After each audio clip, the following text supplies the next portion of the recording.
Yesterday, the first event on the president's schedule was the cabinet meeting. You were on pool duty. You were there when Cecilia Vega asks the question, do you believe that Russia is still meddling in American elections? Still targeting Targeting the US, was the word, yeah. targeting. But So- yes, that's... Right. Here is the exchange, but you can't really, the sound doesn't do it justice. That's why I want to play this first and then get you to tell us what really happened. Here it is. Is Russia still targeting the U.S., Mr. President? Thank you Press, very let's much, go. ma'am. Make your way out. No, you don't believe that to be the case? Let's go. Okay. So, it goes back and forth, but it sounds to me like she asked the question and he said no. And then did she ask a follow-up? She did, and then the president said no again, and then proceeded shortly thereafter to expand on his answer, talking more about Russia, his policies, and Putin. And then there was a little bit more talking between him and members, or mostly members of the press, including myself, trying to get in a question, and him, for the most part, ignoring and smirking at us and sort of chuckling a little bit as press were ushered out of the room. And as soon as we were ushered out of the cabinet meeting, a few of us, including myself, looked at each other, who were standing right there, and just all said the same thing. Like, oh yeah, that was clearly what happened, right? The ABC News reporter, Cecilia Vega, got in a question as the press was being ushered out. The president of the United States looked directly at her. They had it. That's what I was going to ask you. He was looking at her. He knew who he was talking to. Yes. And then even she though followed up, so he knew what she had asked again, and he clearly again said no, right? Correct. And if you were, even the clearest thing to me staying right there was when he said no the first time. It was very clear. I know sometimes stuff doesn't get picked up on audio or TV cameras or whatever in the same way if you're standing right there as we just heard, it's from it. Hard to sort it out.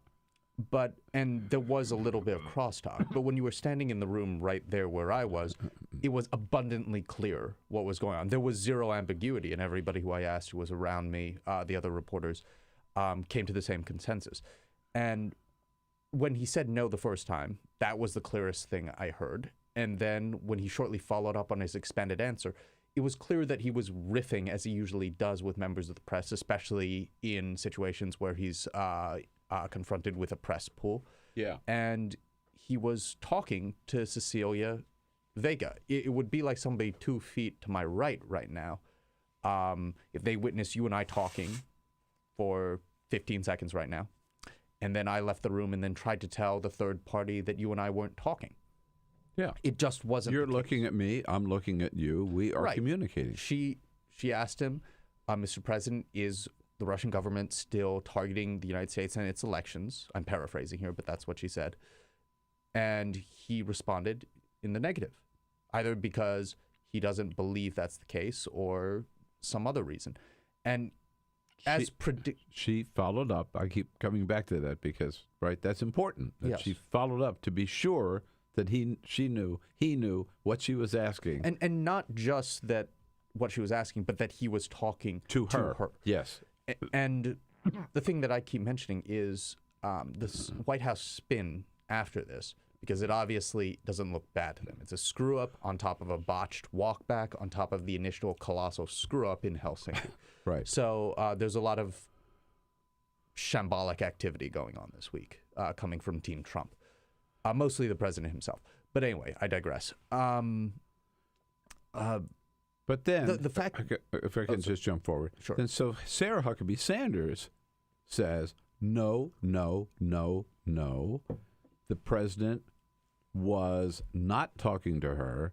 He was not answering her question. And she said, and that's my job to interpret what the president says. He was answering a different question, not that question. And you then followed up in the afternoon to your initial report saying you stand by your report. Oh, absolutely. Because, well, first of all, this wouldn't be the first time that Trump or the Trump White House would go out of its way to, if we're not to say lie, shall we say, try to spin their way out of the truth. It wouldn't be the first. This stuff is par for the course for them in terms of fudging the truth about gigantic national security matters or things as small and petty as this. This doesn't actually matter that much. I mean, you can argue that it fits a pattern, but it's one small Trump response out of many. And in this case, as you pointed things. out, it's the third day in a row that they've tried to dig themselves out of what was a colossal screw-ups on Monday. Yeah, and the White House officials I talked to all say that the internal machinations of this and the relentless damage control they've been through for the past 72 hours or so reminds a lot of them about certain episodes like post-Charlottesville and post-Comey firing. There's a pattern here that this particular president can't go too long without things erupting into this kind of self-inflicted crisis. And again, the big salient term here is self-inflicted. These are all things of President Trump's own making. But the point I want to make with regards to what you said was the official line of the Trump White House right now is that, what you heard and saw with your own eyes a foot or a couple of feet away from where it took place didn't actually happen, and the president was saying, no, I'm not taking any questions. Their spin is undercut by the fact that he did take the question. He didn't just say no repeatedly. Right. He expanded on his answer and started talking about how supposedly tough he is on Putin and Russia. So what I was wondering afterwards, I think I tweeted this out yesterday while I was on pool duty, was I don't understand why, if you're the White House and you want to lie about it, or at least present your version of whatever truth you have, why you didn't say what the president meant was, no, the Russians aren't doing it anymore because I'm going to stop them.